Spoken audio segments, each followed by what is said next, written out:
Hi, welcome back to Pace Law Firm, talking with Mary Forhan. She is an obesity researcher and an occupational therapist. Thank you very much for being here, Mary. Thank you, Sean. Let's talk a little bit about obesity and the stigma that people face, especially when it comes to the medical field if they've been in an accident. You know that Pace Law Firm handles a lot of personal injury law and deals with a lot of injured people, including injured obese people. Let's maybe go from start to finish. Let's say an obese person is in an accident. What are the different types of injuries that they can sustain compared to the average person? Well, research really shows that individuals with obesity, particularly when a body mass index creeps up over 35, tend to be lower extremity injuries, less so than head injuries, and somewhat abdominal injuries, but they really tend to sustain their trauma sort of below the waist, which really can have some severe impacts on recovery and mobility and return to work or daily life. What are we looking at there? Is that like seatbelt, steering wheel, things like that? I'm not sure that we fully understand. I think, you know, the research and the design around cars and doing sort of accident reconstruction, it's really hard to pinpoint exactly what's going on. We do know that individuals with various stages of obesity, and depending on where they carry their weight, find wearing a seatbelt, either the seatbelts don't fit the way they're standardly manufactured for cars, or they're so uncomfortable that they're not wearing them properly or wearing them at all. So I think that the rates of seatbelt use may be different for individuals at a certain point of obesity, which could, you know, put them at a higher risk for injuries that may create those lower extremity. It may be the positioning of the steering wheel, the way the seats are positioned, because we know that car manufacturers are just not thinking about the customer living with obesity. Okay, so someone's in a wreck, they're an obese person, they may be lower extremity.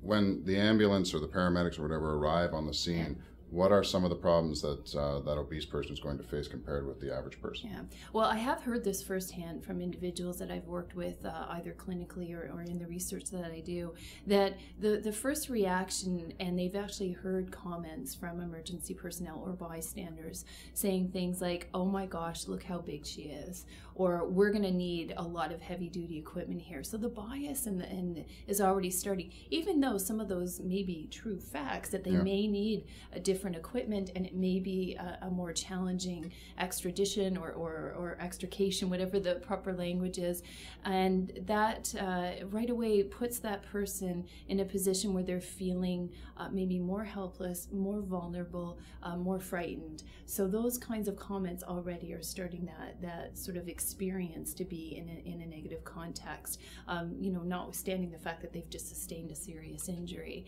The other problems are, no matter how sensitive the emergency personnel may be and aware of some of the challenges of people with obesity, is that they may just not have the appropriate equipment to be able to manage some of the lifts and carries required to get people what they need to do. Like an ambulance, let's say. I mean, if someone is morbidly obese, a massive person, and an ambulance arrives, I mean, I think you were saying earlier before we were on camera that, you know, a lot of cities don't even have an ambulance that can take those people. Yeah, more and more cities are starting to see the need and the benefit for everyone to be able to provide transportation that accommodates a larger than average body, because you need to think that it's not just the patient that you have that you're transporting, it's all the personnel that needs to be in there taking care of that individual while transporting them to the emergency facility. And without the proper size ambulance or bus, as they call it, it can really delay that transportation or make that transportation unsafe along the way as well.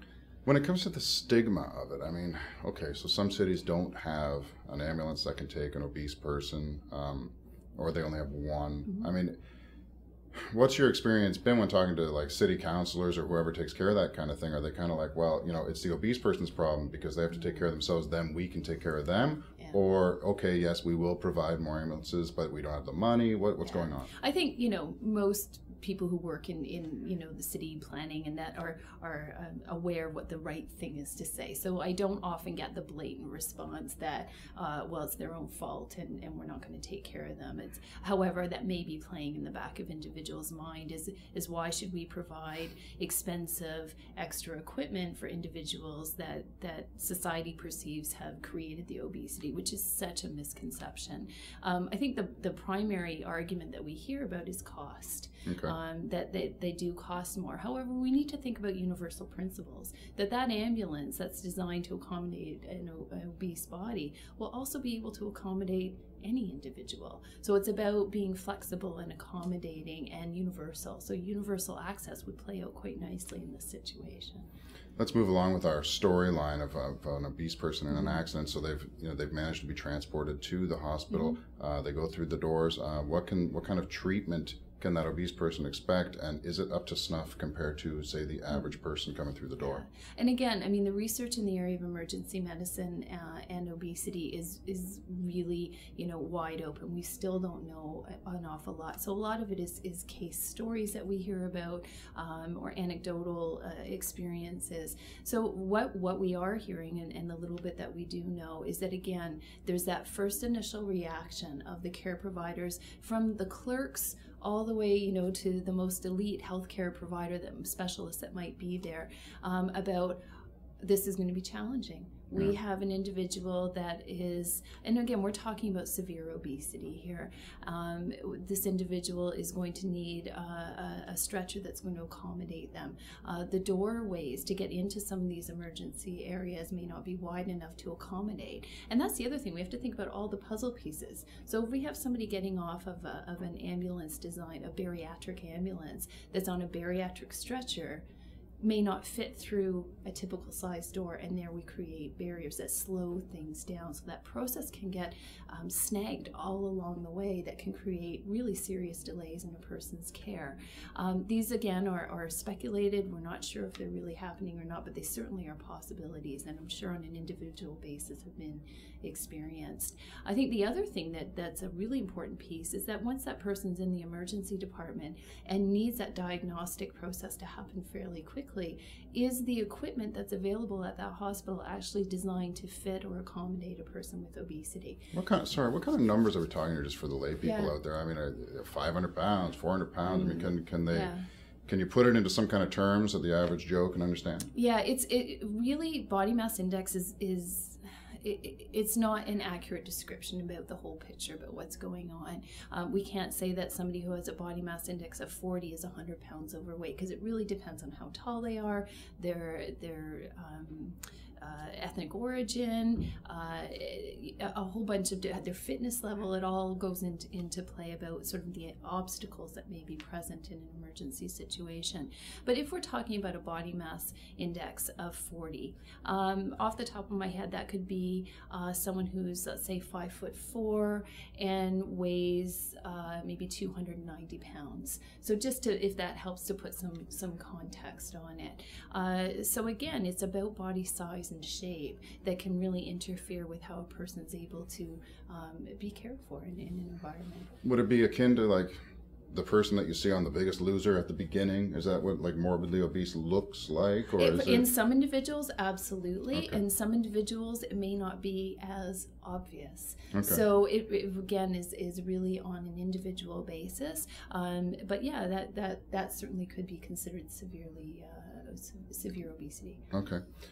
Person's in the hospital. They've gotten through the door. They're getting their treatment. You were saying before, I found this interesting. I never even thought about it, that someone like that, you might not even be able to do CPR on them, or not know how to do CPR on them. So talk about some of the treatment problems that the medical professionals have. Well, I think the problem originates from our medical schools and from our nursing programs and any sort of allied healthcare program, is that we're not trained on how to work with individuals with severe obesity. At all? At all.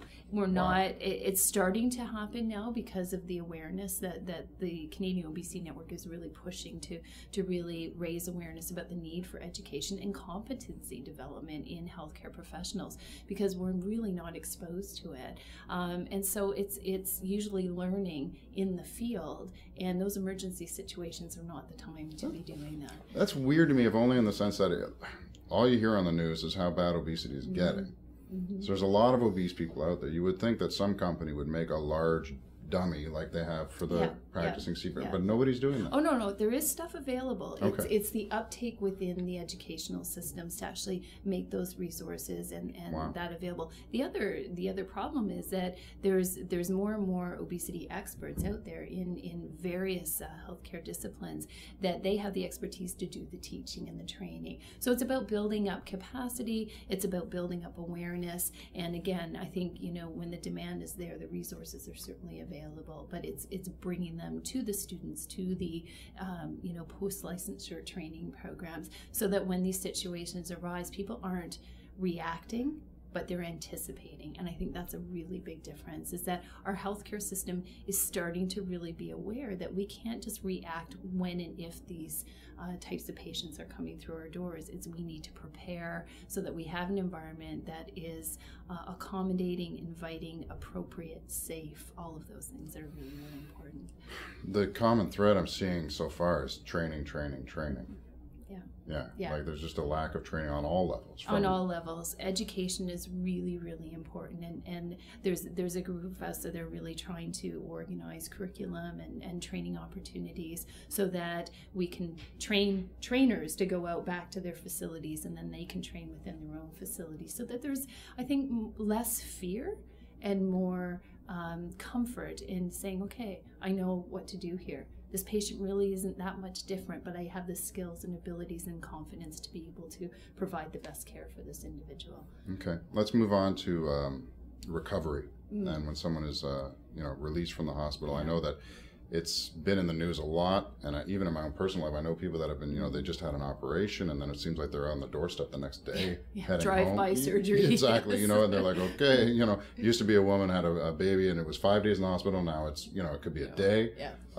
With an obese person who may have trouble getting around the house at the best of times, where do they sit now? You know? It's challenging again, and when we talk about post-acute rehabilitation, so it may be after a trauma, after a surgical intervention, after an acute illness, you know, we really are becoming more and more aware that about 3% of the population has severe or morbid obesity, and those individuals are more and more requiring post-acute rehabilitation or long-term rehabilitation, and that process is new to a lot of rehabilitation facilities. And again, it's that we know the patients are coming. We realize that it's going to happen with the prevalence rates of obesity that we're seeing, yet our equipment hasn't been designed to accommodate a person of a larger than average body size. So safety becomes an enormous issue, and just being aware that the equipment that we're using may not be safe, so that we can advocate to get the appropriate equipment, or encourage manufacturers and designers to create things that, again, are anticipating this patient population coming through. We do know from some research that's out there, there's mixed evidence, but the trend is really showing that individuals with obesity tend to spend longer in rehabilitation settings, whether it's as an inpatient or in an outpatient setting, but their outcomes are really quite similar to individuals without obesity in terms of the point they start at and their finishing point.